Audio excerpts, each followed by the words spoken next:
Llegamos al capítulo 10 que se titula Cuidado, peligro. Como veíamos en el capítulo anterior, el propósito de Dios para su pueblo es hacerlo cada vez más semejante al Señor Jesucristo. Por el contrario, el propósito de Satanás es tratar de impedir ese proceso de transformación.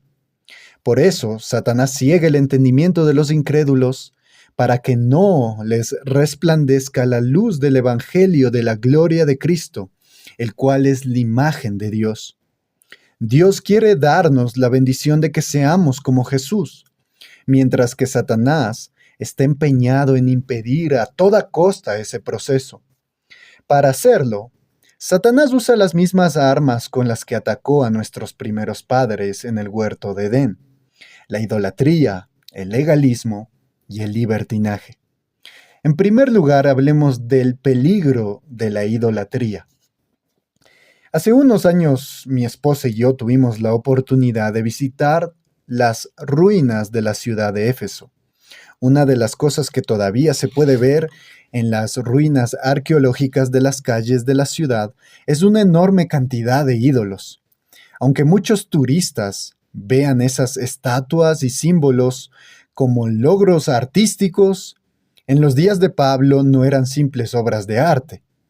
Los paganos adoraban esos ídolos, les rendían tributos, celebraban rituales en su honor y confiaban en ellos.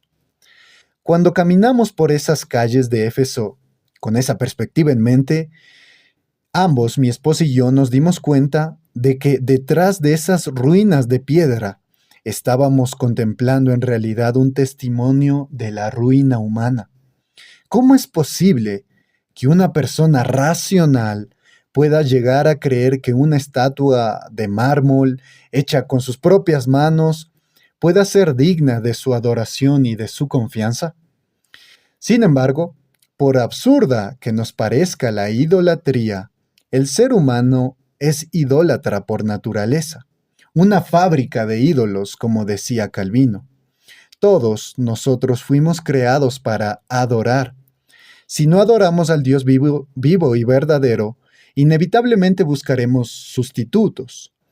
Chesterton, el periodista y escritor inglés, decía: cuando dejamos de adorar a Dios, no nos quedamos sin adorar nada. Comenzamos a adorar cualquier cosa. Por eso, la advertencia del apóstol Juan al concluir su primera carta, escrita a un grupo de creyentes del primer siglo que vivía precisamente en la ciudad de Éfeso, primera de Juan 5:21, hijitos, guardaos de los ídolos. Hijitos, guardaos de los ídolos. Pablo también mostró la misma preocupación al escribirle a los creyentes en Corinto sobre lo que cosechó el pueblo de Israel en el desierto por causa de la dureza de su corazón. En 1 de Corintios 10, del 5 al 7, leemos: pero de los más de ellos no se agradó Dios, por lo cual quedaron postrados en el desierto. Mas estas cosas sucedieron como ejemplos para nosotros, para que no codiciemos cosas malas como ellos codiciaron, ni seáis idólatras como algunos de ellos. Según está escrito, se sentó el pueblo a comer y a beber y se levantó a jugar. Tanto Juan como Pablo eran conscientes del enorme peligro de la idolatría en la vida del creyente. Muchos cristianos tienen una definición muy reducida de la idolatría, por lo que pierden por completo el foco de nuestra lucha por hacer morir las obras de la carne y correr en pos de la santidad. Brad Bigney define un ídolo como cualquier cosa o persona que apresa nuestros corazones, mentes y afectos más que Dios. Un ídolo es cualquier cosa o persona que apresa nuestros corazones, mentes y afectos más que Dios. Puede que se trate de algo bueno en sí mismo, pero ya se ha convertido en un ídolo si lo deseamos más que a Dios. El problema no está en desear cosas, sino en hacer de ese deseo el aspecto central de nuestros pensamientos y de nuestra confianza, hasta el punto en que nos causa irritación, descontento o ansiedad cuando no tenemos eso que tanto deseamos. Martín Lutero lo define de forma similar con estas palabras. Un Dios, con D minúscula, es cualquier cosa en la que nosotros esperamos para que nos provea todo el bien y en quien nos refugiamos en medio de toda dificultad. Todo aquello en lo que pongas tu corazón y en lo que pongas tu confianza, ese es tu verdadero Dios, con D minúscula. El Señor Jesucristo también nos advierte con estas palabras muy claras en Mateo 6:21, porque donde esté vuestro tesoro, allí también estará vuestro corazón. Ninguno puede servir a dos señores, porque o aborrecerá al uno y amará al otro, o estimará al uno y menospreciará al otro. No podéis servir a Dios y a las riquezas. La enseñanza de nuestro Señor es muy sencilla, pero también muy pertinente, porque todos nosotros vamos detrás de lo que nuestro corazón desea más. Si deseamos a Dios y su gloria, entonces Él será nuestro amo y nosotros seremos sus siervos. Pero si tenemos un deseo mayor por cosas como el dinero, la fama o el placer, entonces esas cosas serán nuestros amos. Esa es la mejor explicación para que podamos entender qué es la idolatría aún para nuestros días y el peligro que representa para nuestras propias vidas. No es nada nuevo, porque ese fue el proceso a través del cual se introdujo el pecado en el mundo. ¿Recuerdan Génesis 3:6? Cuando la mujer vio que el árbol era bueno para comer y que era agradable a los ojos, y que el árbol era deseable para alcanzar sabiduría, tomó de su fruto y comió, y dio también a su marido que estaba con ella, y él comió. Esos tres elementos manifestados en Eva entran en juego cada vez que hacemos una elección. Lo que nos parece más bueno, más agradable y deseable. Al ser tentada, Eva pensó que el árbol prohibido podía darle más de lo que le ofrecía Dios, tal como ocurrió con el primer pecado que se cometió en la historia humana. Así ha sido con todos los pecados que se han cometido desde entonces. Quizá ahora podemos entender la razón por la que no podemos simplemente cambiar al tratar de modificar nuestra conducta. Chester lo enfatiza al decir lo siguiente. Nosotros necesitamos que Dios nos transforme, renovando nuestro corazón y dándonos nuevos deseos. Es necesario aclarar que no estamos simplemente condenando nuestros deseos o anhelos. El problema no radica en que los tengamos, porque son parte inherente de nuestra realidad como seres humanos. El problema surge cuando comenzamos a desear otras cosas con mayor intensidad de lo que deseamos a Dios. Sí, es posible que se trate de cosas buenas en sí mismas, pero cuando el deseo por esas cosas buenas llega a ser más importante que Dios para nosotros, ya se ha convertido en un deseo pecaminoso y en un ídolo. Una de las razones por las que esos deseos pueden llegar a ser tan engañosos es porque no los vemos como lo que son, idolatría.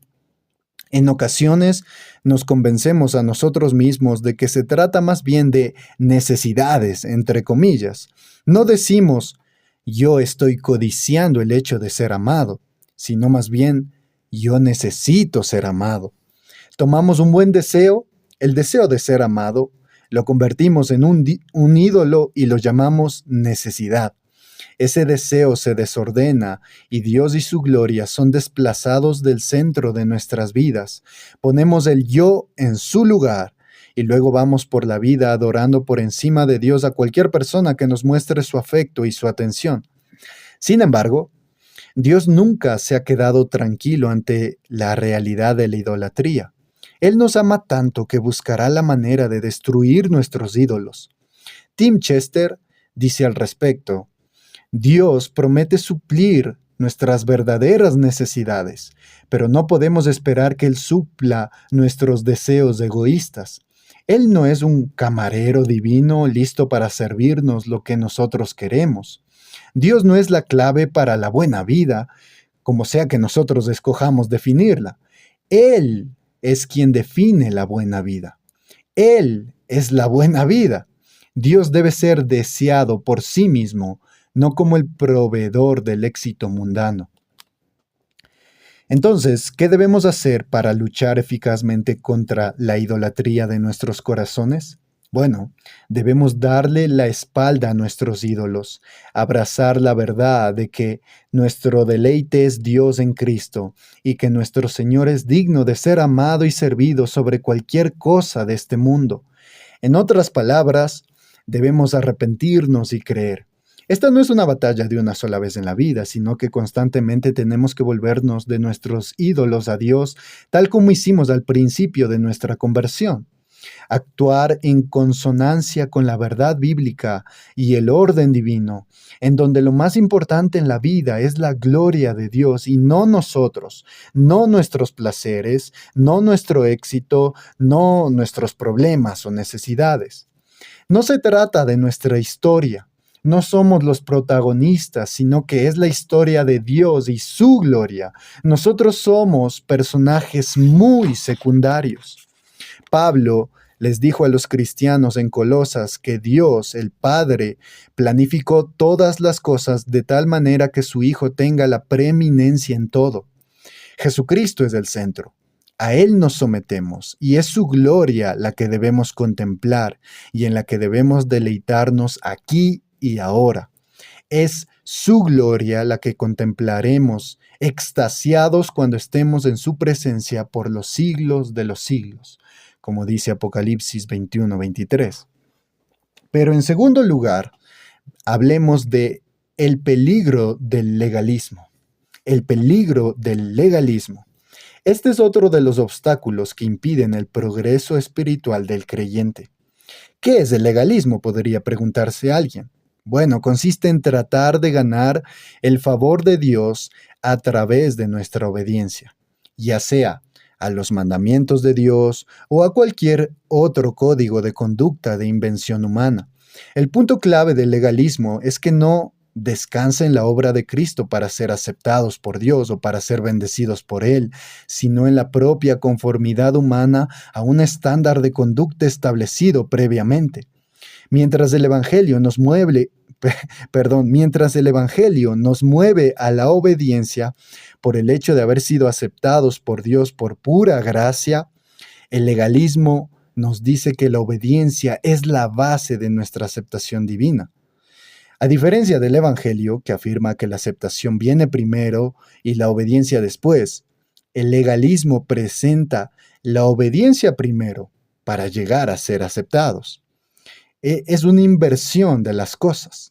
Es precisamente por eso que el legalismo puede ser tan atractivo para muchas personas, porque apela al orgullo humano. Creer que conseguimos el favor de Dios por medio de nuestros logros nos lleva a pensar: yo tengo más méritos que otros, porque me estoy esforzando más. Todo verdadero creyente ha sido librado inicialmente de la justicia propia que subyace bajo el legalismo, porque de lo contrario no habría venido a Cristo en arrepentimiento y fe. Sin embargo, aún así, el pecado remanente seguirá tratando de moverlo hacia el orgullo de pensar que puede llegar a ser merecedor del favor de Dios a través de su propio desempeño.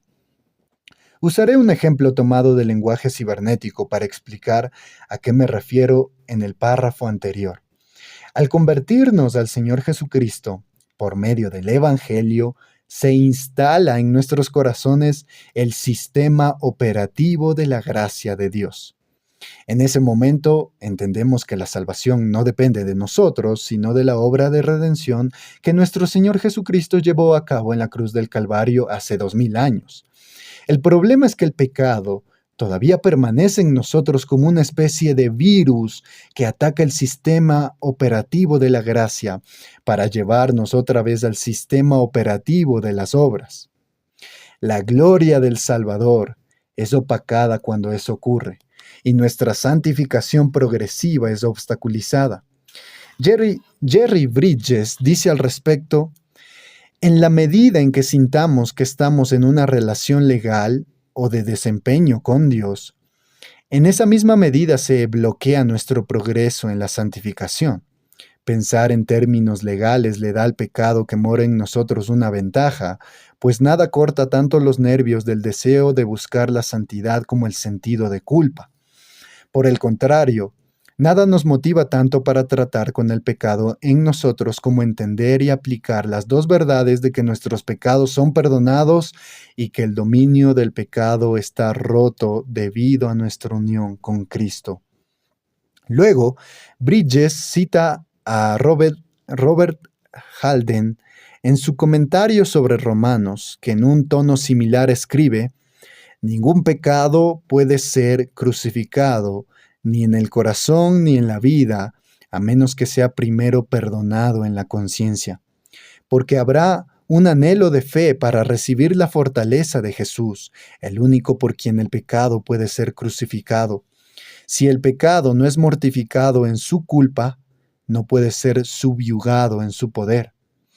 Ahora bien, muchos tienden a pensar que lo contrario a un legalista es un liberal o un mundano. De manera que cuando predicamos en contra de uno de estos extremos, ya sea el legalismo o el liberalismo, ellos presuponen que debemos estar en el otro extremo. Sin embargo, es interesante notar que en la parábola del hijo pródigo los dos hermanos representaban esos dos extremos y los dos estaban igualmente perdidos. Lo que debemos tener en claro es que esas no son las únicas dos opciones existentes. Si queremos darle un golpe mortal al legalismo, el Evangelio es el arma que debemos usar, no el liberalismo. Algunos creyentes suelen sentir temor cuando se habla demasiado sobre la gracia en las iglesias, por el temor a que se abuse de ella. Así que la mejor manera de mantener a los cristianos caminando por la senda estrecha es no hablar tanto de la gracia y la libertad que ahora tenemos en Cristo. Ese tipo de reflexión me hace pensar en Juan Bunyan, que fue procesado por predicar sin una licencia de la iglesia oficial, y se le dijo que no podía ir por ahí diciéndole a la gente que la justicia de Cristo les ha sido acreditada completamente. Si ellos creyeran eso, van a sentir que pueden hacer lo que quieran. Bunyan les respondió con una inmensa sabiduría: si las personas realmente se percatan de que la justicia de Cristo les ha sido otorgada enteramente como un regalo, ellos harían cualquier cosa que Él quisiera. Si queremos avanzar realmente en nuestra vida cristiana, debemos recordarnos continuamente que, así como no fueron nuestros méritos pasados los que movieron a Dios a salvarnos, porque no teníamos ninguno, así tampoco son nuestros méritos presentes los que mueven a Dios a preservarnos y a bendecirnos. Sigue siendo por su sola gracia. La moneda humana de las buenas obras no circula en el cielo, sino únicamente la que está respaldada por los méritos y la obra de Jesús. Ningún comportamiento será lo suficientemente bueno como para lograr que merezca el favor de Dios. Es solo por absoluta gracia de principio a fin. En tercer lugar, veamos el peligro del antinomianismo. El peligro del antinomianismo. Existe otro problema que debemos considerar con cuidado. Ya que somos salvos por la gracia de Dios en Cristo, muchos se preguntan: ¿cuál es el papel que juega la ley moral de Dios en la vida del cristiano? Algunos responden a esta pregunta afirmando que, con la llegada del Señor Jesucristo, un cambio trascendental fue introducido en el gobierno de Dios sobre la humanidad. Ellos nos dicen que la ley de Dios ya no tiene relevancia alguna para el creyente hoy. A esta postura se la conoce como antinomianismo. Esta palabra de anti significa en contra de y nomos significa ley. Es decir, que antinomianismo es en contra de la ley. El antinomianismo afirma que los mandamientos de Dios ya no son relevantes para el cristiano. Según los antinominianos, Los cristianos no tienen que prestar atención a los mandamientos porque Dios no presta atención al pecado de los que han sido justificados. Antes de pasar a responder directamente al reto planteado por el antinomianismo, es importante que observemos una vez más el Evangelio en relación con la ley de Dios, ya que la cruz sin la ley queda vacía de todo significado. Ernest Reisinger lo explica de este modo. El mensaje primordial de la cruz no es Dios te ama, sino más bien la ley de Dios ha sido quebrantada. Contemplar la cruz sin la ley es como tratar de armar un rompecabezas en el aire sin una base que conecte las piezas. Nunca se podrá formar una imagen clara de la gracia de Dios. Sí, el espíritu de la cruz es amor eterno, pero la base de la cruz es justicia eterna. Predicar y enseñar la ley protegerá el evangelio y el cristianismo del sentimentalismo, del emocionalismo y de una supersticiosa perversión de la cruz. Podemos darnos cuenta de cómo la ley moral de Dios se encuentra íntimamente ligada al Evangelio, al ser un instrumento usado por Dios para revelar al pecador su condición pecaminosa. Es en ese sentido que Pablo afirma en Gálatas 3:24, la ley ha sido nuestro ayo para llevarnos a Cristo, a fin de que fuésemos justificados por la fe. Nunca Dios tuvo la intención de justificar al pecador por guardar la ley. El que justifica es Cristo por medio de la fe, pero la ley es el ayo. Y con esta palabra ayo también se traduce como guía, tutora, guía encargado. Y la ley es el ayo que nos lleva de la mano a Cristo al mostrarnos nuestro pecado y nuestra total impotencia para poder vivir a la altura de las demandas de la ley en nuestras propias fuerzas. Pero, ¿qué ocurre con la ley cuando el pecador viene a Cristo con arrepentimiento y fe? ¿Acaso la ley deja de ser relevante para su vida a partir de ese momento? De ninguna manera. La ley moral de Dios no sirve únicamente para mostrar nuestra condición pecaminosa, sino también para mostrarnos la naturaleza de la voluntad de Dios y cuál es la norma de vida que Dios quiere que nosotros sigamos. Si somos salvos, debemos vivir en santidad, y vivir así no es otra cosa que conformar nuestras vidas a los mandamientos de Dios, no para ganarnos su favor, sino porque ya hemos sido favorecidos por Él de pura gracia. Kevin DeYoung está muy acertado al afirmar: suena realmente espiritual decir que Dios está interesado en una relación, no en reglas. Pero esto no es bíblico. De principio a fin, la Biblia está llena de mandamientos. Estos no están destinados a sofocar la relación con Dios, sino a protegerla, sellarla y definirla. Nunca lo olvides, Dios primero libertó a los israelitas de Egipto y entonces les dio la ley. El pueblo de Dios no fue redimido por observar la ley, pero fue redimido para que pudiera obedecer la ley. El apóstol Juan es bien claro al respecto en su primera carta.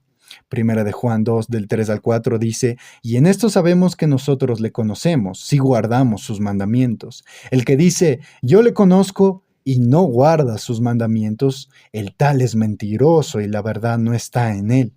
DeYoung ilustra esto con el matrimonio. Si amas a tu esposa, guardarás tu voto de ser fiel a ella mientras ambos estén vivos. La demanda de la fidelidad sexual no pervierte la relación matrimonial, la promueve y la manifiesta. De la misma manera, los mandamientos de Dios son dados como medios de gracia para que podamos crecer en piedad y mostrar que le amamos a Él. En ningún lugar de la Biblia se nos presenta el amor como una alternativa, como un sustituto para la obediencia, ni tampoco como una fuerza autónoma que tiene en sí misma la capacidad de definir cuál es el estándar de conducta que debemos seguir. El amor es más bien el combustible que nos mueve a obedecer. ¿Qué significa amar a Dios en términos prácticos? Significa tenerlo a Él como nuestro único Dios, adorarlo como Él lo ha prescrito en su palabra y reverenciar su nombre y su día de adoración. En otras palabras, cumplir la primera tabla de la ley. ¿Qué ocurre con el amor al prójimo? ¿Cómo puedo yo amar al prójimo como a mí mismo de una forma práctica? Nunca será al violar en perjuicio suyo ninguno de los mandamientos contenidos en la segunda tabla de la ley. Pablo dijo, el amor no hace mal al prójimo. De manera que la ley tiene como motivo al amor y la ley es la definición del amor. Por otra parte, si bien es cierto que Dios no nos ama porque nosotros le obedecemos, no podemos conocer las bendiciones de su amor sin obediencia. De manera que no debemos tomar la gracia como excusa para desalentar al creyente en su búsqueda de la santidad y su determinación de obedecer los mandamientos de Dios. Eso sería echar por tierra la gracia. La verdadera gracia produce gozo y promueve la piedad. Pablo le dice a Tito, porque la gracia de Dios se ha manifestado para salvación a todos los hombres, enseñándonos que renunciando a la impiedad y a los deseos mundanos, vivamos en este siglo sobria, justa y piadosamente, aguardando la esperanza bienaventurada y la manifestación gloriosa de nuestro gran Dios y Salvador Jesucristo, quien se dio a sí mismo por nosotros para redimirnos de toda iniquidad y purificar para sí un pueblo propio, celoso de buenas obras. Es necesario hacer una advertencia antes de concluir este capítulo. Es probable que muchas personas que pasaron muchos años bajo un ministerio que promueve el legalismo y lograron salir de ese yugo, comiencen a mirar con recelo toda predicación que enfatice la obediencia del creyente a los mandamientos de Dios. Consideremos la parábola del hijo pródigo. El hermano menor decide irse de casa y se entrega por completo a una vida de libertinaje. Tan pronto vuelve en sí, comienza a planificar cómo puede ganarse de vuelta el favor de su padre a través de buenas obras. Me levantaré e iré a mi padre y le diré, Padre, he pecado contra el cielo y contra ti, ya no soy digno de ser llamado tu hijo. Hazme como a uno de tus jornaleros. De ser un libertino, ahora pasó a ser un legalista. Estaba dispuesto a convertirse en esclavo de su padre para alcanzar de nuevo su favor. El hermano mayor, por su parte, pasó por un proceso a la inversa. Durante años sirvió a su padre con un corazón legalista, pero se llenó de resentimiento al ver que no le dio resultado y comenzó a faltarle el respeto a su padre y a desobedecerlo. En cierto modo, pasó del legalismo al antinomianismo. Una de las enseñanzas que podemos extraer de esta historia es que no podemos tratar de curar el legalismo con una dosis de antinomianismo, así como tampoco podemos tratar de curar el antinomianismo con una dosis de legalismo. A fin de cuentas, el legalismo y el antinomianismo no son tan opuestos entre sí como puede parecer a simple vista. De hecho, son más mellizos que salen del mismo vientre, como observa Sinclair Ferguson con agudeza. Cuando Satanás tentó a Eva en el huerto, no solo puso en duda la palabra de Dios, sino también su carácter bondadoso. Con que Dios ha dicho, no comeréis de ningún árbol del huerto. Satanás quería que Eva centrara su atención en ese único árbol prohibido, de tal manera que todos los demás desaparecieran de su vista. Cuando ella dejó de ver el bosque, también perdió de vista la bondad de Dios y la intención detrás del mandamiento. Debemos resaltar que Dios no les dio ninguna explicación de por qué no debían comer de ese árbol. No era porque su fruto fuera venenoso o porque el árbol era feo. Ellos no sabían en ese momento qué mal podría ocurrir si comían de ese fruto. Por lo tanto, este mandamiento era un llamado a obedecer a Dios como un acto de amor y obediencia. Ellos debían confiar en Dios por quien Él es en sí mismo. Si Adán y Eva obedecían, entonces fortalecerían esa relación de amor y confianza que Dios quería tener con ellos. Pero el diablo logró desconectar el mandamiento de la bondad de Dios. Fue esa idea distorsionada de Dios y de su ley la que produjo el legalismo. Lo mismo que el antinomianismo, como bien señala Ferguson. Lo que fue inyectado en la mente y los afectos de Eva durante la conversación con la serpiente fue una profunda sospecha de Dios, que pronto se torció aún más hasta convertirse en rebelión contra él. Luego añade, el legalismo consiste simplemente en separar la ley de Dios de la persona de Dios. Eva ve la ley de Dios, pero ha perdido de vista a Dios mismo. En consecuencia, al separar su ley de su amor y generosidad, fue engañada y terminó escuchando la ley solo como una privación negativa y no como la sabiduría del Padre Celestial. Esta es la distorsión, la mentira acerca de Dios, que ha entrado en el torrente sanguíneo de la raza humana. El único remedio eficaz para ambos males es el Evangelio de la gloria de Cristo, porque es allí donde brilla el incomprensible amor del Padre en toda su inmensidad, quien no solo entregó a su Hijo para que muriera en nuestro lugar, sino que luego nos dio su Espíritu para que viniera a morar en nosotros, produciendo una nueva capacidad y motivación para la obediencia.